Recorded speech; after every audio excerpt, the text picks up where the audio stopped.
वृक्षों की कटाई।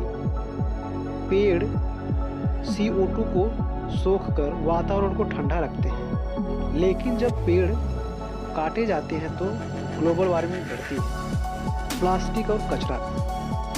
प्लास्टिक नष्ट नहीं होता है और इसका जलाना हानिकारक जैसे गैसें छोड़ता है।